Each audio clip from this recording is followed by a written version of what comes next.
In the car community, we hold the Mazda Miata close to our hearts.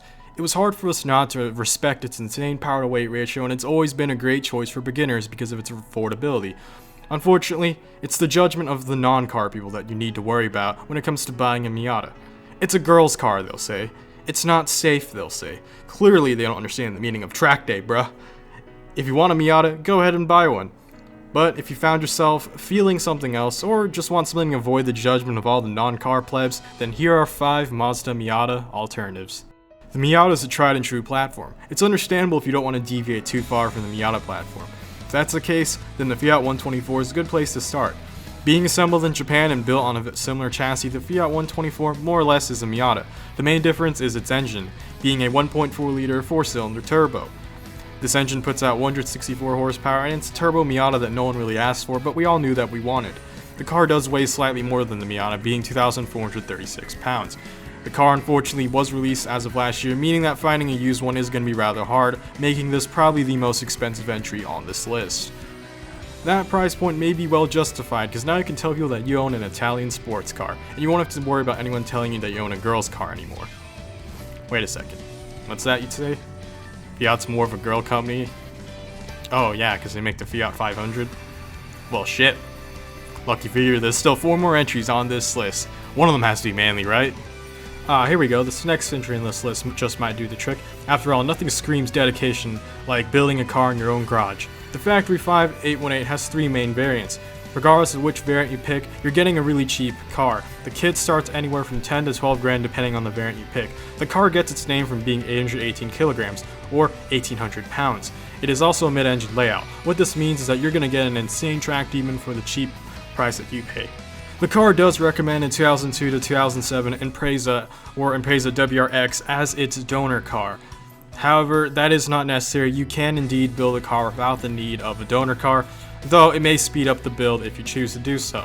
I mean, hell, if you really want, you don't even have to finish the build and you can just drive the damn thing around like it's some sort of street legal go-kart. Although, that may vary depending on where you're living. Please don't actually try this until you check if it's legal in your area or not. The next entry on this list is quite the classic, and that's the Porsche 944. This is the cheapest entry on this list, as you can find running models of these for only around $4,000. Though if I were you, I'd make sure to budget in an additional $4,000 for repairs, because at the end of the day, this is quite an old car, and even a good running model one of these can still have problems if you tend to daily drive one. The car is a front engine, and it features a 4-cylinder engine in the front. That can either be a 2.5 liter, 2.7 liter, or 3 liter, depending on which year that you bought it from. And in my opinion, I would probably get this car in manual because it comes with a 5-speed manual, and if you do pick the automatics, you're going to be stuck with a 3-speed automatic, and that's not much to work with. The car is a bit on the heavier side in regards to the rest of the entries on this list, and the car can weigh anywhere from 2,600 pounds to 3,122 pounds, depending on the year and the model that you're buying. The car can range from 163 to 247 horsepower, once again depending on the year and the model of the car. The car is very practical and features very good trunk space actually. The 944 is also extremely renowned for having one of the best chassis / having one of the best proportions ever, that many cars even to this day are still inspired by and mimic. If you're looking for a car for great community as well as great aftermarket support, you should definitely consider the Porsche 944, as a lot of the track day bros also turn to this car as one of their go-tos. The next entry on this list is the Honda S2000. What, Blade Angel? How dare you call the S2000 an alternative? It's the superior. It's what every Miata owner aspires to achieve someday.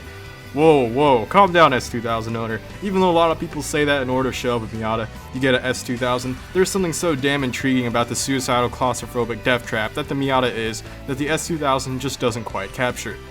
The S2000 feels a little different, slightly more safe, roomy, and ergonomic. And there is nothing wrong with that feeling. The S2000 will make a decent dent in your wallet, as finding one in good condition will go for around $15,000. The S2000 features a 2.2 liter 4-cylinder VTEC engine that puts out 237 horsepower. The S2000 has a healthy weight of 2,813 pounds. Not too light, not too heavy. This makes it a very confidence-inspiring car to drive. The final entry on this list is the Toyota MR2. If you're looking for a mid-engine Miata but don't have the time or money to buy or build a Factory 5818, then the MR2 is a good choice. Similar to the Miata, the MR2 is described as being quite the death trap as well. That's great news though. After all, you can't have fun if your life isn't in danger. A Toyota MR2 Spyder is lighter than a modern Miata, only weighing 2,195 pounds.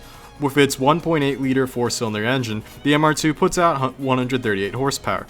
It's a shame Toyota stopped building these, and really just a shame in general that the experimental days of automotive manufacturers have long since passed, as making affordable mid-engine sports cars just isn't of interest to modern manufacturers anymore. With that said, I hope this helped you find an alternative to the Miata. Whatever your choice, you'll be in for a treat, and remember to never actually let non-car people put you down when it comes to what you buy. We'll always respect your decision in the car community, and what we think about each other is what really matters. I hope you enjoyed watching this video, and subscribe if you enjoy semi-daily content about cars and supercars. Blade Angel out.